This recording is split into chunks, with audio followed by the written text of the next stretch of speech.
So this is Current Yield, Grant's interest rate observer of the year. With me, as always, is the great deputy editor of Grant's, Evan Lorenz.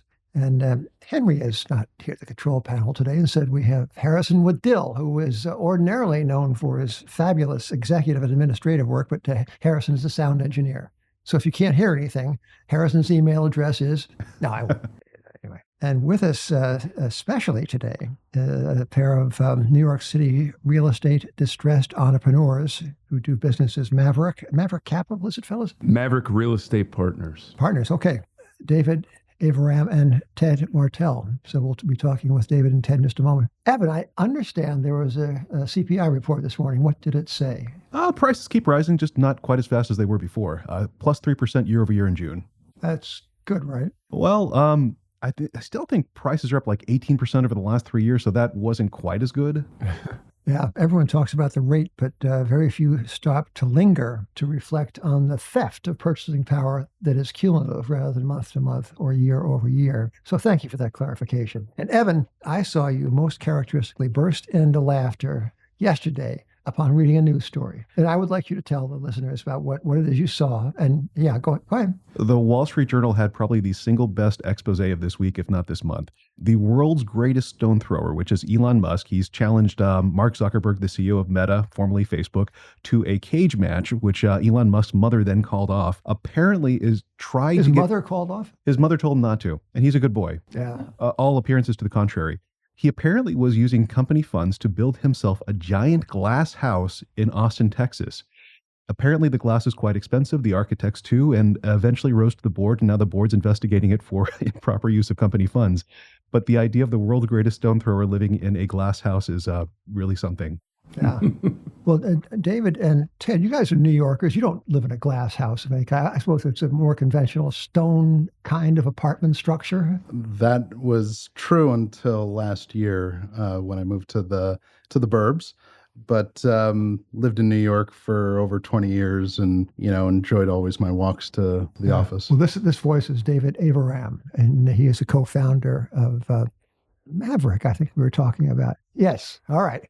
So, Ted, tell us about how you guys got started. Then I want you to tell our listeners about a great upcoming event in the world of distressed real estate investing. Yeah. So how is it that you two are here today? And by the way, we're glad you're present. Well, thanks for having us, Jim. This is Ted Martell of Maverick Real Estate Partners. David and I first became friends in 2004 at Columbia Business School and always wanted to do something entrepreneurial. Post-business school, we got jobs. I worked in real estate development construction.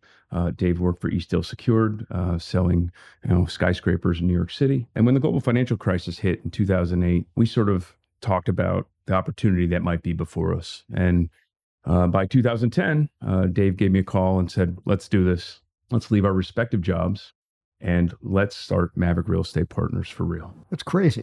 Well, at the time, when you had a job and a good paycheck, it was, quite a leap. At the time, it was really the case that you look at the situation before you and you say, the path I'm on, is this the path I want to stay on, or do I want to really go my own way? And it was clear to us that that was really what we wanted to do. And we knew that there was a tremendous amount of distress in the commercial real estate market.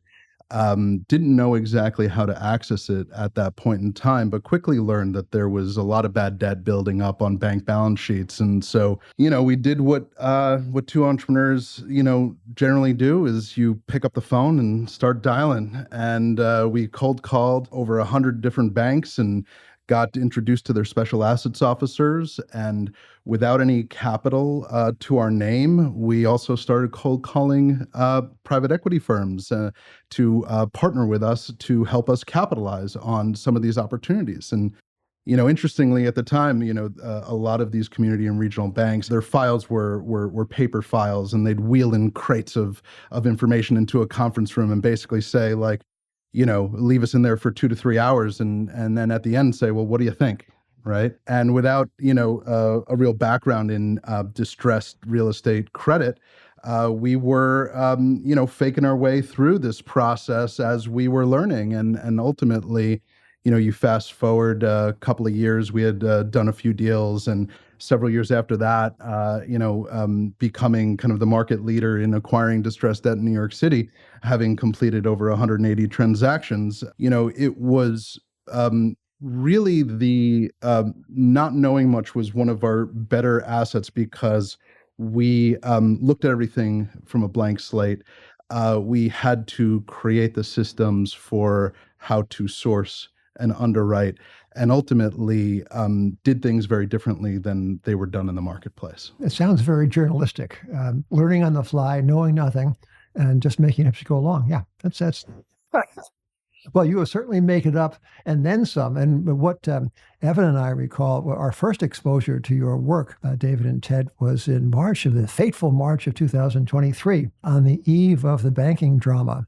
And from Maverick arrives what turned out to be a very prescient and helpful analysis of Signature Bank and its difficulties with, not with skyscrapers, which everyone knows about, the trouble with office buildings, but the trouble with so-called rent stabilized, which is a kind of a genteel word for price-controlled real estate, and the difficulties of owners that were navigating both higher interest rates and unsatisfactory rents. So, but we have news, right? There's a sale coming up, a distressed. Is there not? Yes, there is, and at the time that Signature Bank failed, we wanted to display to the marketplace one of Maverick's core strengths, which is our usage of data. And so within days of the bank's failure, we published our research and helped drive some of the stories that came out of that failure. And the purpose of that was really to put ourselves in a position to participate in this once in a generation, once in a lifetime deal, the biggest deal that the biggest loan sale portfolio that has ever occurred in the history of the world. This is one coming up now. Yes. Yeah. I'd say another purpose of it too is just to answer the question, what's in there?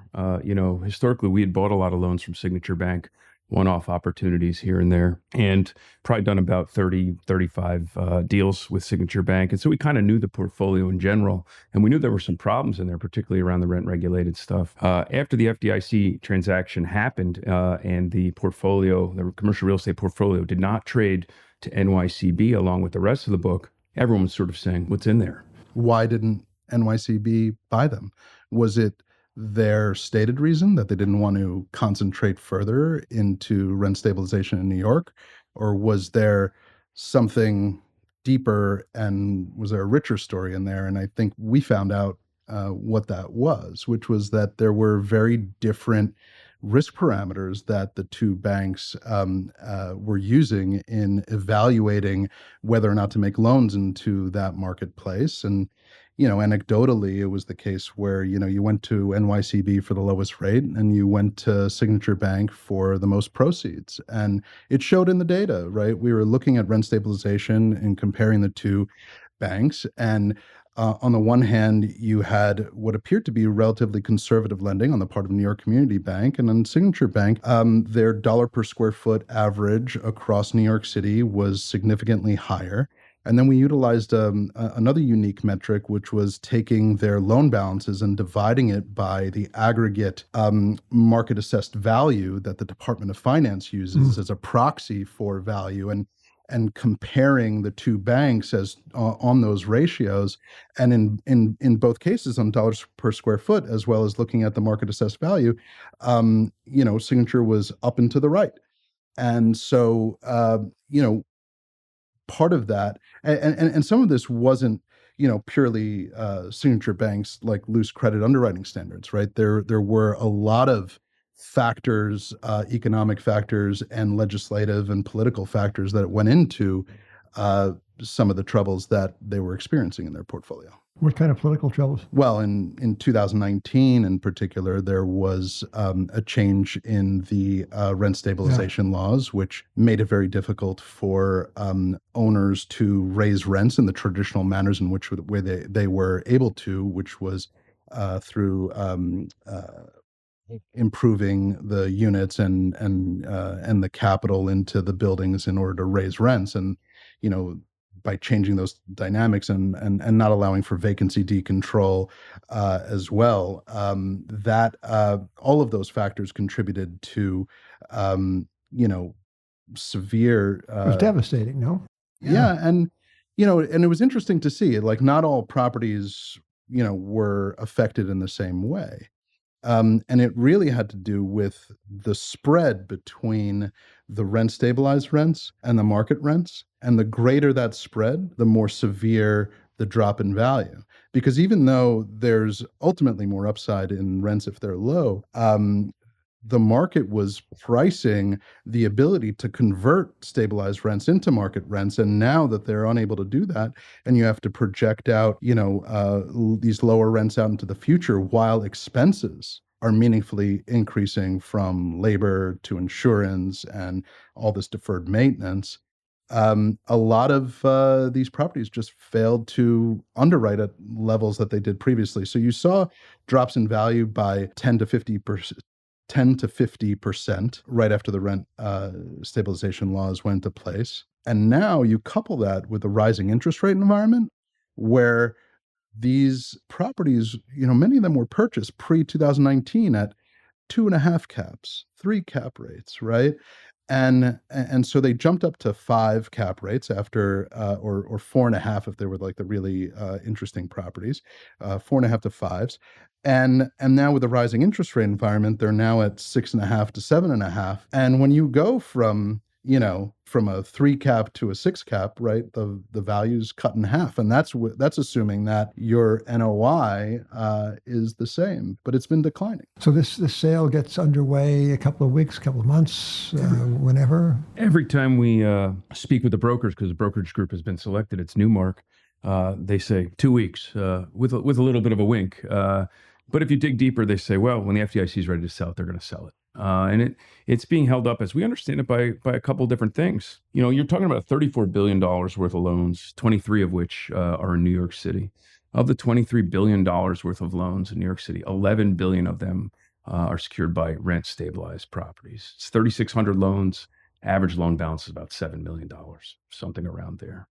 But this rent regulated portfolio is really a problem because, as we understand it, the FDIC has 2 mandates that in this case are fighting with each other. 1, to preserve housing, and 2, to maximize sales proceeds, right?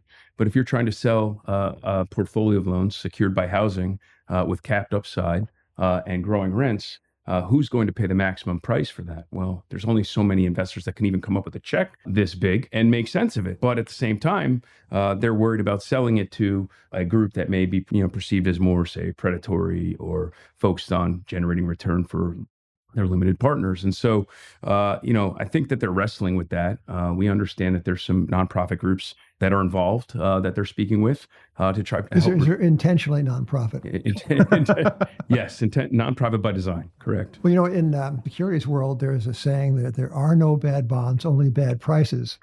And is it true in real estate? There are no bad buildings or no bad loans, only bad price. And is there something to do here, notwithstanding all the political difficulties you've described? That's not always the answer in real estate, but it generally is the answer in New York City real estate because of the liquidity that New York City enjoys, not only in the good times, but also in times like these. Liquidity and how, like, you can transact in these buildings as if they were stocks? I wouldn't say as easily as stocks, but I would say that even for the vacant building that has deferred maintenance issues with tenant problems, there's a buyer for that. How do you price a building with rent control where it needs some tender loving care and a lot of capital, but when you put that capital in, you can't raise rents to compensate for the investment you're making? How do you price these kind of, buildings that have been made derelict by regulation? Well, that's one of the reasons why we're not property investors and we're debt investors, is because that's a difficult answer in the rent stabilized environment and the current political environment. There's very little incentive to put in the capital that's required to make these buildings enjoyable places to live. And I think the city and state legislatures, well-intentioned and trying to protect tenants and create, quality of life for these local communities come up with policies that ultimately have these unintended consequences. And when these policies are countered to creating an economic activity, it really ultimately hurts the constituents that they were attempting to protect. You have to wonder about the good intentions. This is the oldest story in New York City. This must go back to Peter Cooper himself. One of the first stories I wrote when I got to Barron's in 1975 was a rent control story, something called CHIP, Community Housing Improvement Program, and a bus tour, for journalists to go around and inspect, or at least to view, derelict buildings. And they'd all been rendered derelict through rent control or rent stabilization. So that was, not yesterday, the better part of 50 years ago. And people keep on making the same mistake that it's political people do. Yeah, look, and I think it's a matter of how far they can see, right? There's a lot of short-sighted policies. There's a lot of sound bites in politics that sell well but don't work out in practice.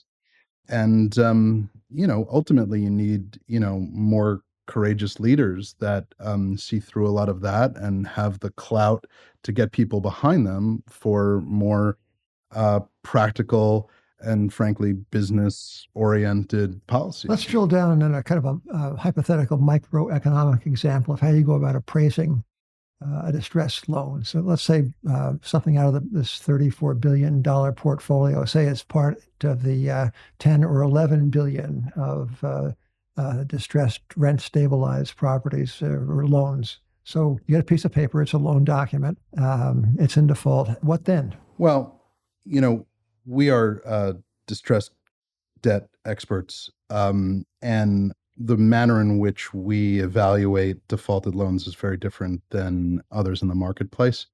We essentially look at three overarching scenarios. One is that the loan can be paid off. The second is that you take that loan through some litigation process, through foreclosure or bankruptcy, end up with control of the property and ultimately sell it. And then there's that place in between where you restructure loans. Now, most deals, there's a level of uncertainty as to what the duration of a particular investment will look like, because you could end up having a quick payoff. You could end up going long. So is this deal going to be 3 months or 3 years? I don't know, right? And we don't attempt to predict that. What we do is we probability weight those three scenarios. And we say, well, there's a probability of a full payoff at every point, every month over a 5-year period. And so there's three of these overarching scenarios, 60 months and 5 years. So 180 scenarios that you model, and you assess a probability to every single one of those scenarios occurring. And then you probability weight those cash flows, and you weight them based on those probabilities. And then that becomes your pro forma cash flow stream. And then that cash flow stream determines the return based upon the price you're willing to pay. But the Signature Bank portfolio is a different animal, because for the most part, these are performing loans, even though many of them are stressed. And many of these loans have 5 or 10 year paper. Many have resets within them that are quasi-automatic. They don't require many covenants to obtain these additional 5-year extensions. And so a lot of the modeling that's needed for a portfolio like this is really looking at a yield to maturity model with some expectation for defaults along the way. And when you're dealing, there's 3,600 loans, as Ted said, in New York City, 5,000 loans, I think, in their entire portfolio. It's difficult to get very granular and evaluate every single opportunity. And so you need a number of heuristics to assist in the evaluation of such a vast portfolio like that. Even before the Signature loan book comes up for bid, you guys said that you are seeing a deluge of loans come across your desk to actually invest in. And in fact, I think in your email, Ted, you said that you're the busiest you've been in the history of Maverick, which we found surprising because you founded Maverick right after the great financial crisis, which had a huge downturn in GDP, a bank crisis that required the federal government to inject capital into banks, and a lot of other problems. Here we have an economy that's still growing, inflation that's falling, high employment, and you're saying that you're seeing the most number of deals come across your desk even before signature in the history of your career. What's driving that? That's correct.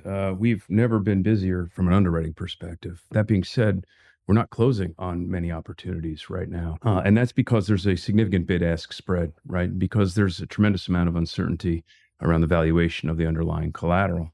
And so we are getting tons of opportunities that come across that we're underwriting, that we're looking at, that we're making offers at discounts to the principal balance of the loan. But the banks and private lenders from whom we typically buy are not prepared to take the hits that they need to take at this point. Is it that they're unable to take those hits, and because those hits would actually impact their ability to go forward as a going concern? I can't say if those hits would affect their ability to go be a going concern going forward, but they're at least right now they're not willing to do so. We're very conservative in our underwriting. We don't think that interest rates are going to drop anytime soon.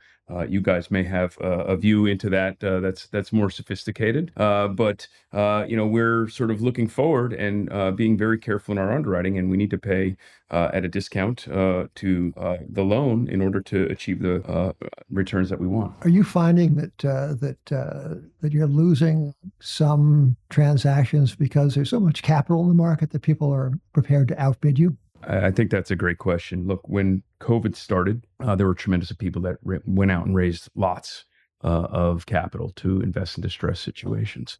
And then if you ask around, people say, oh, there were no deals to do. No one did anything. There was no distress. We were extremely busy during that period.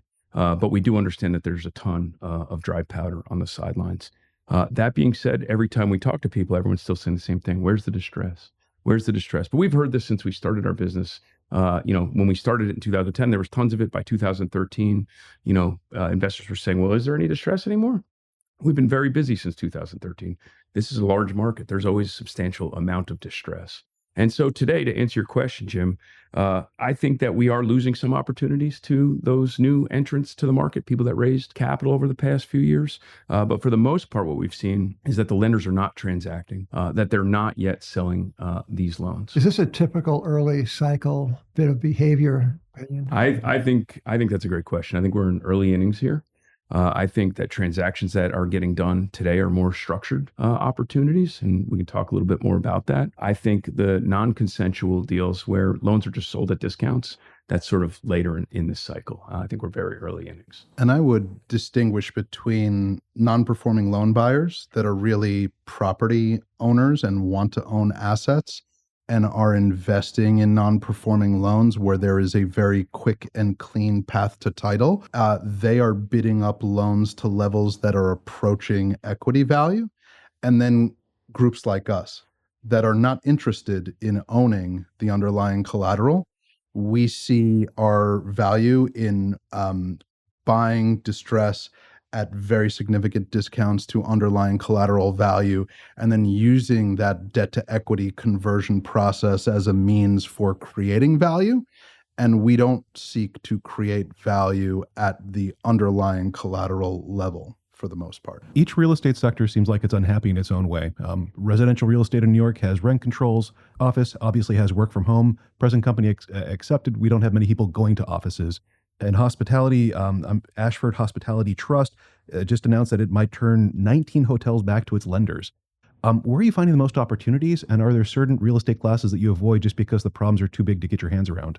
Because of our niche focus in New York City, we look at all property types and we have opinions on each one. On the multifamily side, the free market family rents are skyrocketing, double-digit rent growth, even though you have expenses, sort of double-digit increases there as well. Rent-stabilized multifamily is a disaster. Office, Class A, I'm sure you've heard these stories. Class A is doing very well. Class B and C is sort of questionable, and C certainly has become obsolete. And, we're looking at a lot of deals where Class C office is really worth less than land because it costs a certain amount to demolish those structures. And sometimes there's other encumbrances or leases that aren't expired yet that decrease value. Hospitality is a very interesting part of the New York City market, mostly from it's both a demand and supply side story.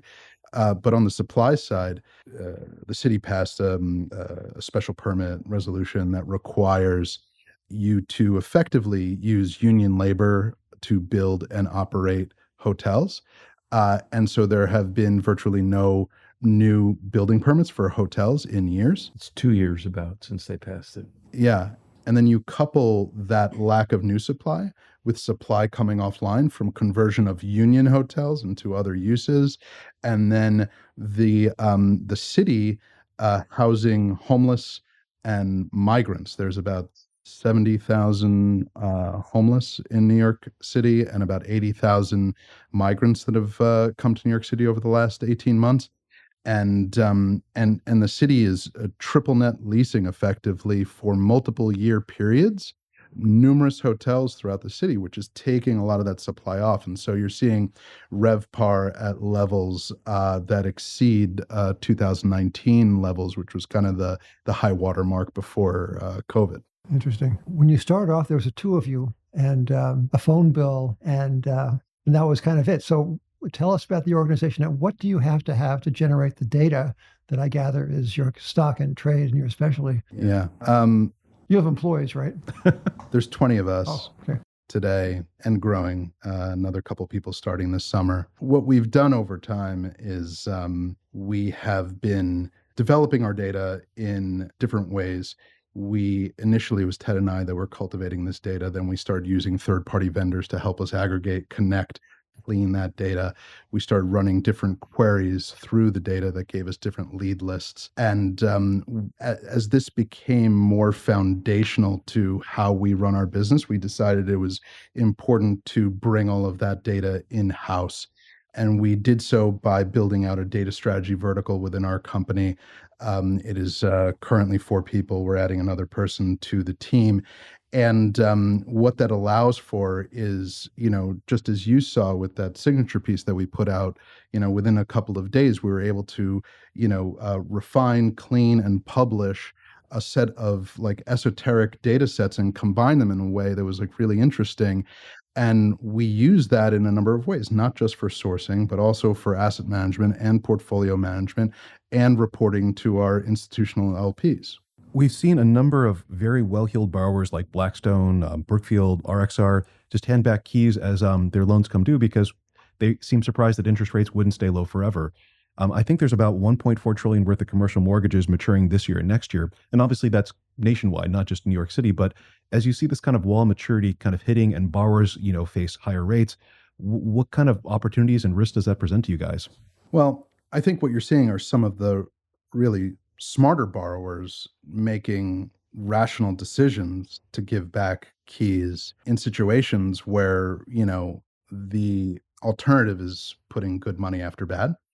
And groups like Blackstone, they're very unemotional about these decisions. They're not attached to the decisions they made in the past. They're just looking forward and they're seeing that it's the right thing to do to let this thing go. And they don't have their, personal guarantees or things like that that are so common in the middle market, which creates more friction in the middle market because sometimes it's not so easy to just hand back the keys to the lender because the lender has other means of recourse that they don't necessarily want to relinquish because they don't want to take that hit. And the lender doesn't want the property back, And by the way, there's a lot of friction aside from them not knowing how to operate a property. There's a lot of friction in giving back the keys. There's 3% transfer taxes just to give the keys back and another 3% when the lender goes to sell it, right? And then you add on top of that, brokerage fees and things like that, the friction costs there are tremendous. So what you're seeing is a market where the borrowers are like, here's the keys. And the lender's like, no, please don't give them back to me. Let's figure another way out. You've seen enough of New York to know how cyclical it is. Everything from public safety to office building occupancy. Do you have any thoughts on the future of this vast conglomeration of people and trouble and hope? I think that New York has this density that's really like a gravitational force that drives people to want to be here. There's an energy, there's life, there's culture, so many different aspects of life that people can enjoy in a city like this that you cannot experience remotely and you cannot experience in secondary cities. And the talent wants to be here. They want to live their lives. They want to enjoy life. They want they want the best of what the world has to offer. And that is here. And that's not going away. And so we are, and guess what? Like, if you are a company and you want to attract that talent, you better be here, right? Because fully remote work doesn't work. And Is it like so, remote learning? yeah, it's like, so yeah, I think that, the, Well, I'm going to vote for you for mayor, David. That was one heck of a speech. But so feeling that way, and I certainly share many of those feelings, does this lead you to think more constructively about property types and individual structures that might otherwise not be appealing to those who don't share your view of the future of New York? I think that housing and the free market multifamily space has both tremendous opportunity and risk. But, while we are looking long term, we are investors that are looking to put our capital to work in the market as it is today. And I think what we see as an opportunity to kind of bridge this wide bid-ask spread that exists in the marketplace is offering our bank and private lender counterparties structure that doesn't require them to take the massive hits to their portfolio, that keeps them in the game to realize some of that upside, and allows them to partner with the best operator in the distressed debt space to optimize their ultimate recovery. What does that structure look like? What are you doing to create a win-win scenario for both you and the lender so that they both can come to the same page? You have to bring capital to the table and a meaningful amount of it, but there's going to be a question of what basis you're coming in at, right? And that's the bid-ask spread issue, right? So you come in at a basis that we come in at a basis that we're comfortable with, and there's some level of preferred return on that capital that comes in, and above that, there's a split of proceeds that allows for the seller of the loan to fully recover on their investment up to a point, and then probably a further split above that. It's a structure that we've explored with a number of groups, and there's appetite to consider it. And we're not seeing it being executed en masse. We still think it's like early innings, and there still needs to be more negotiation and capitulation, and seeing how this market evolves. But we think that different types of partnerships and getting the structure right is really going to break through some of the logjam in the market today. Capitulation is a kind of a stock market or a bond market word. You hear about that 2008, not in October, but in January. When will they capitulate? People ask. So given that the psychological forces are probably much the same in real estate as they are in securities, what are the signs of willingness to capitulate, to give in, to yield to the cycle, and to say, all right, yours, hit the bid? I think there's going to be a few different catalysts that sort of force the lenders to take their lumps and start selling things at discounts. And I think the signature portfolio could be one big one. You talk about $23 billion worth of loans being sold in a competitive process in New York City. I don't see how banks and private lenders don't rethink their valuations when that sells at whatever pricing it sells at. I think that's going to be accompanied by regulators putting pressure on the banks. We saw it in our early days when we go to the banks and they'd wheel out the carts of loan documents. The regulators would be sitting in a conference room on their computers typing away. And we saw it with special asset managers at the time who had pressure put on them by the regulators to sell assets, to move these loans. And so I think those are two big catalysts that we could expect to force people to mark their positions to market.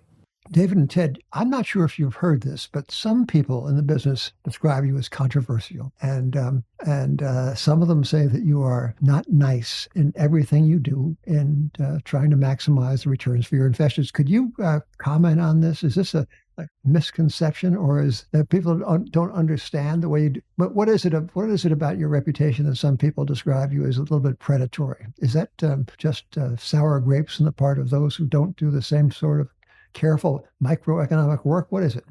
When I hear the word predatory, I think of I think of a wolf in sheep's clothing. I think of someone who is pretending to be someone that they're not and isn't taking ownership for their actions or blaming it on some other factors. And so everything that we've done with our investments is to serve our limited partners and to earn above market rates of return. And it comes out of, being entrepreneurs in the most competitive city in the world and trying to come up with a way in which you stand out from the crowd. And in order to do that as an entrepreneur, you have to do things that other people aren't accustomed to doing. And sometimes that involves, breaking some eggs, breaking some rules, or at least customs, and going for it. And that's what we've done. But how about an example that a would-be somebody who's posing as an altruist or as a man of the people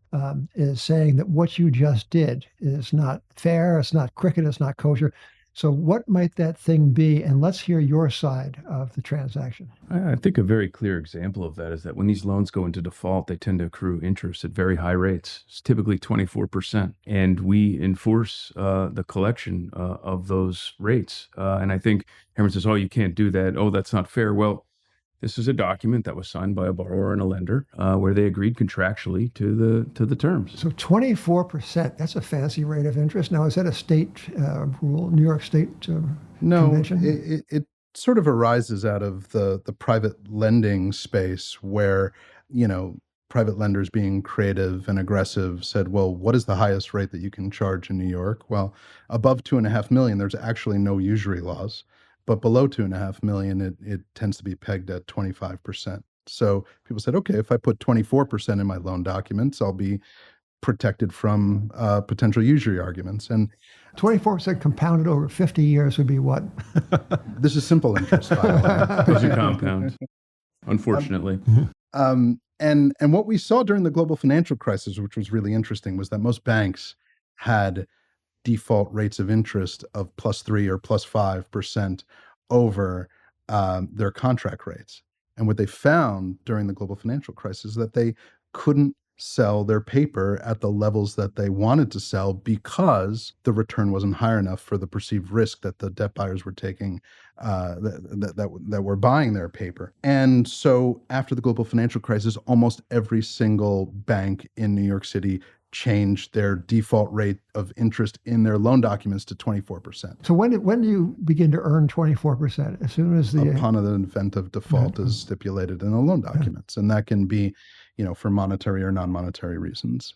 And then the courts have upheld, certainly in cases of monetary defaults, the right of lenders to collect that interest. And so, we've found success in navigating that process where defaulted loans are accruing those rates and we recover. What is, if I may ask, what is legal expense as a line item in your P&L? How high is it up on the list of your costs? Yeah, this is another differentiating factor, right?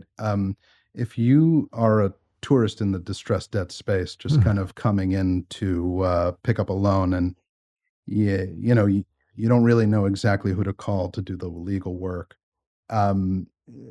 And so you call a reputable name, you could get into easily the hundreds of thousands. And with a little bit more effort, you can get into the millions for legal fees for navigating a foreclosure and bankruptcy. So and there goes the IRR. Sure. And so, if you're dealing with like a $300 million deal, well, a couple $1 million in legal fees, right? It may sting, but it's not changing your returns significantly. But if you're buying a $5 million deal, well, your entire profit has gone out the window. And so we've learned a lot of lessons over, the 13 years that we've been doing this, and we've set up systems and relationships for, having the right attorneys for the right deals that truly mitigate that risk. It's still a risk, just like duration is uncertain, right? The longer the duration, the more active your attorneys are, the higher the legal bills are. And you can't get away from that risk entirely, but there are significant ways to mitigate it. What have you found in the 13 years you've been doing business that, had you known about it in 2010, might have made you think twice about starting? I think about a quote I read from Sam Zell. that R.I.P. Sam Zell. R.I.P. That's right. One of the great contrarians, he said something like, an entrepreneur does things that they didn't know they couldn't do. That's what we were talking right. About. And so Ted and I didn't know what we were doing when we started out. We were, dead set on, being successful in New York commercial real estate. And, there were 100 things you had to figure out. And, we spent the greater part of 5 years, what I'll call in the woods, right? Not really making any money. And many I know that experience. And, through that process, you learn a lot about yourself. You learn a lot about your partnership. You learn about what matters to you and your values and all of that. And coming out of it, you also have a sense of pride of everything that you have accomplished because you've suffered and you've worked for it. And you've also learned, in a way, how to be a better entrepreneur, right? I think one of the things we enjoy so much about what we do is that we're learning every day. And we have been for 13 years. How do you spend your days? How do you spend your time? Ted and I spend a lot of our time drawing diagrams, process flow diagrams, and rearranging the way things work. We spend a lot of times in the deal room with our team, but as we've grown as an organization, Ted and I are much more focused on optimizing the way we do things at Maverick. I was happened to be with Sam Zell in 2009, in January 2009, in a social setting, and with us was somebody who had just lost $1 billion, and Sam was saying to him, that's nothing. It's like Bernard Baruch, someone about whom I wrote many years ago. He was a speculator and a financial Wall Street figure from yesteryear. This is apropos of the lessons you learn and of the bumps you take in starting a business or in investing in any way. He said, again, he was consoling some amateur who just lost what the amateur believed to be a meaningful sum of money. And Baruch said, I have lost money enough to make the average married man go out and shoot himself. Yeah, so that's part of the system of life, right? Is learning and picking up your left foot and your right foot and doing it again. And for me, I get the most satisfaction of building an organization and getting the benefits of all the work that we put in years ago, and it getting better and better and better. How cyclical is your business? If you are in the stock or bond business, chances are you've had good years and bad years. You ride cycles. You try to hedge. You probably don't hedge at the right, et cetera, et cetera. Is the real estate distressed investing business different than that, or do you too run into bad patches and good patches? I'd say that our business is unique in that it's relatively uncorrelated to other markets, and not completely uncorrelated from the real estate markets naturally, but it is significantly insulated. Every investment has its idiosyncrasies, and those idiosyncrasies lead to uncorrelated outcomes. And so we've found that we're able to succeed in sort of good markets and bad. In bad markets like we're in, what you have is uncertainty of value, but you also have what we consider to be the greatest buying opportunity in a generation, right? And let's elaborate on that.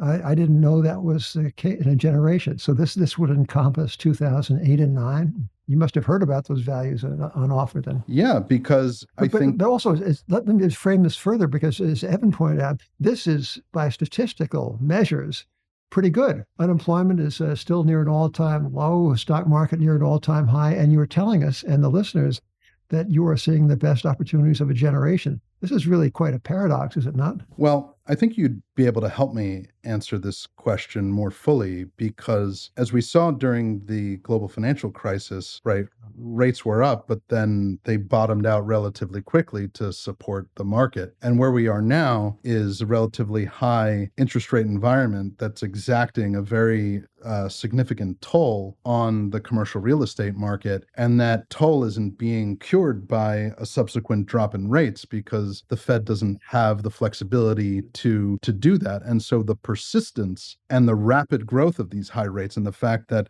property owners weren't prepared for an increase in rates is creating persistent stress on borrower portfolios that, that we haven't seen in the same way as in comparison to the global financial crisis. Well, and also, the rates famously had been falling from 1981 through 2020. So that's 40 years of Skinnerian conditioning, right? So even the geniuses of the Fed thought that rates would continue to be low. Can you imagine that? Yeah, history rhymes, right? It comes back in different ways. And, Well, David and Ted, what a pleasure it is to have you here on the premises of the Interest Rate Observation Tower. It's a pleasure to be here. Thank you guys for having us. Yeah. So we will have you back again to talk about the deals, not only that you are contemplating, but you have actually done. And there'll probably be a champagne bottle on the table just to mark the occasion. Sounds fun. But, excellent.